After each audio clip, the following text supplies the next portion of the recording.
So today I wanted to talk about the fives. I am focusing on the Five of Wands. It's a card I absolutely love, but I also wanted to show you the joy and the hope in each of the fives. And whilst we've got all five cards of the Rider Waite deck here, let's just pause for a minute. Let's just acknowledge how amazing Pamela Coleman Smith was. We've got all the fives there at the top of the cards. And look, in the Five of Pentacles, the five is actually hidden there in the pentacle that we can see being birth. What a beautiful detail. And my absolute number one piece of advice for when you're reading the cards is remember to look at the images. When we read tarot, it's called reading because we are reading the symbolism of the cards, okay? So yes, it's really important to understand, it's important to read, it's important to sort of have knowledge of the key symbolism. But if you are reading from memorized keywords or associations, you are really limiting your abilities to be able to get the nuances of tarot. So let's have a look at the Five of Wands. People often describe this as a dispute, as an argument, as some sort of, fight, if you like. And I completely disagree. So if we really look at the people, firstly, they're wearing very coloured clothing. And the card I'm going to compare this to for reference is the Seven of Wands. So in the Seven of Wands, we see someone who's wearing sort of greens and browns, whereas I would argue in the Five of Wands, they look maybe more like dance apparel. Next, we need to look at the way they are holding the wands. Many of them are holding the wands with one hand. And then this chap here, male or female, who knows, this person here almost seems to be holding it above their shoulders, as if it was a lock rather than a fighting staff. Now, I'm lucky enough to have done quite a bit of fighting with staffs in my time. And I can tell you that you never fight with a staff in this standing position. For a start, your knees would be slightly bent, your center of gravity would be lower, and you absolutely would not be holding the staff either with one hand or sort of over your shoulder like a log. If you want to look at a perfect fighting position, we only have to look at the Seven of Wands. To me, his legs are slightly apart. It's hard to tell, but his knees feel slightly bent. And he is holding the staff with two hands. To me, this could be a picture taken from sort of Robin Hood or something like that. This is a perfect fighting position. I often think of the Seven of Wands as holding your own ground, holding the higher ground. Another bit of detail about the Five of Wands is that the information suggests that this was taken from a photograph of people raising a garden building. And when I look at this, sometimes I see them as dancing. Sometimes I see them as sort of mock fighting, like a pantomime or a mummers play. And sometimes I imagine they are literally sort of building something. And to me, that probably expresses the Five of Wands to the best. Yes, there is an element of chaos. Yes, there is an element here that this could go either way at this point. It could come together beautifully, or it could all collapse in the moment.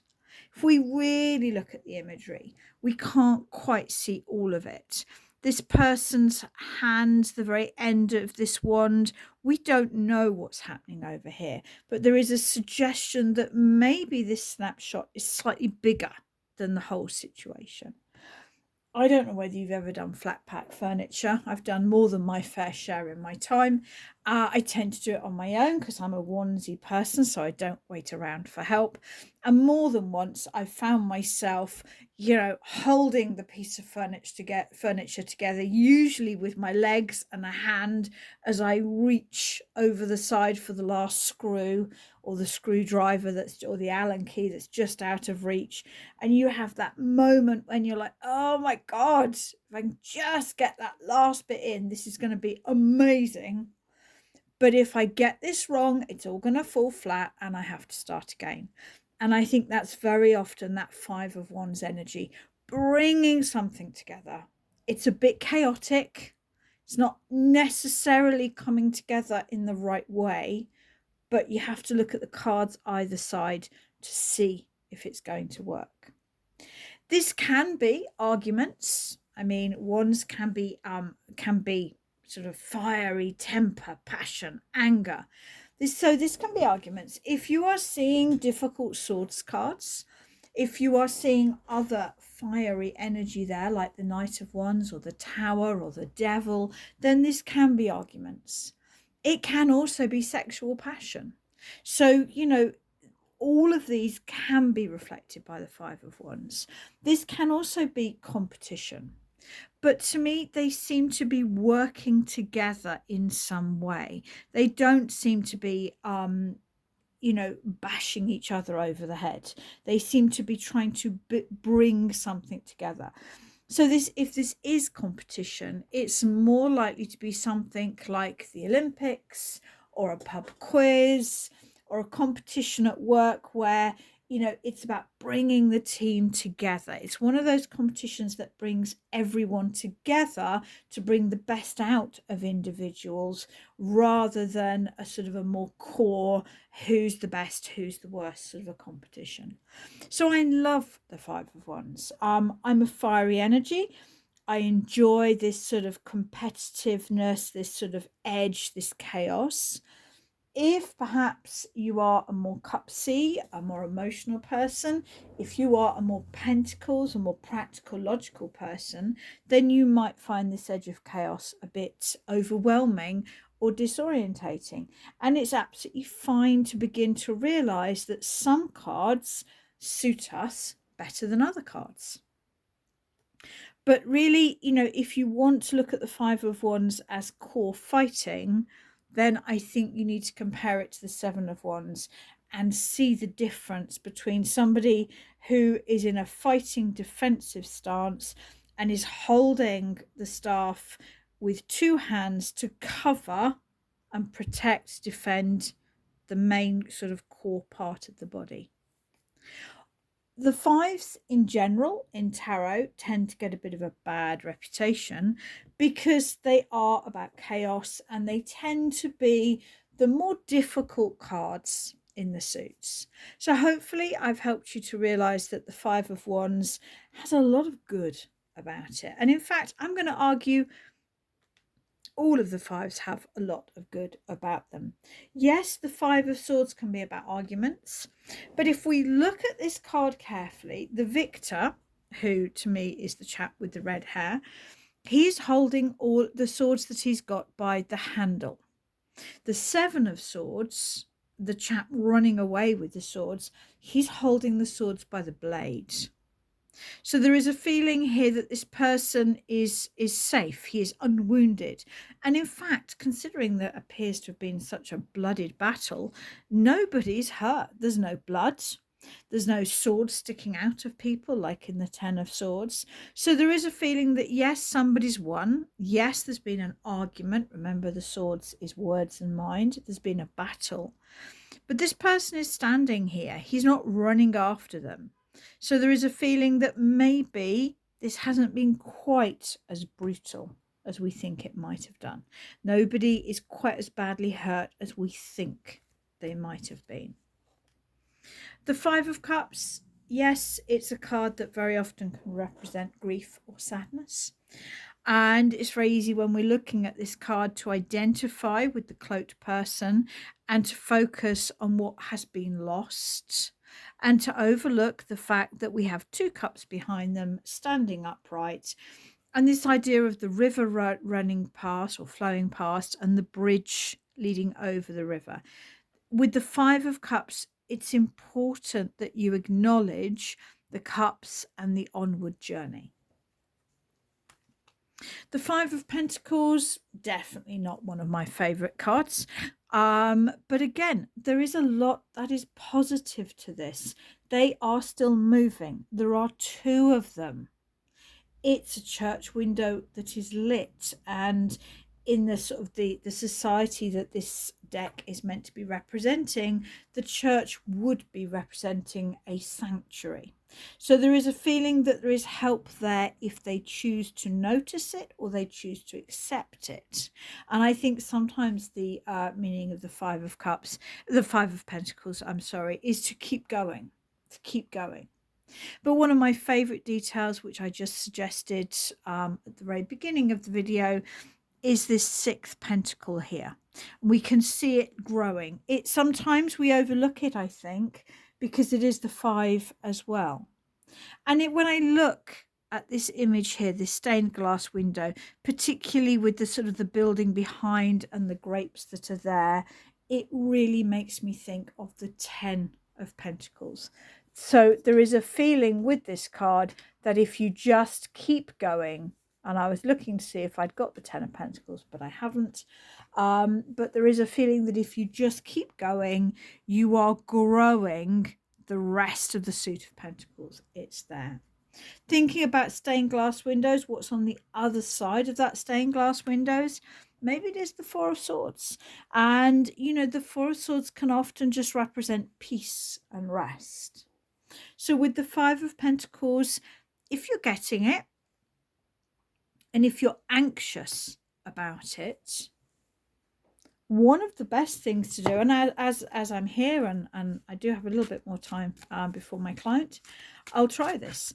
I mean, I do struggle with the Five of Pentacles. I am a solo mum, and I run my own business to pay for the family needs. And that can leave me feeling anxious about whether, you know, I've earned enough to pay the bills. So if you're getting the Five of Pentacles and you want to know what is the message for you, are you meant to stop, take some rest, joining the two? And when you're reading the cards, if you are stopping to look at the cards and you happen to have the Five of Pentacles and the Four of Swords in one reading, if you are looking, you will notice that a stained glass window is a common theme and a rare theme in this deck. So you would associate the two. So, you know, I'm asking, let's say that I've got this in a reading for myself. Is the message to stop and rest? Is the message to just keep going?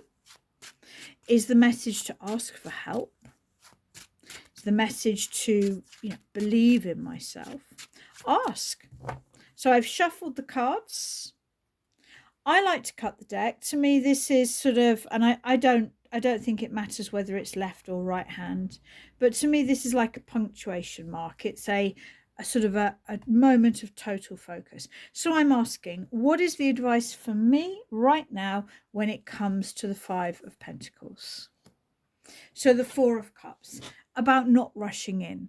I am at a stage in my business. I'm in that awkward stage in life where as my kids get older, it's a bit of a dispute yesterday. My husband will start to pay less maintenance.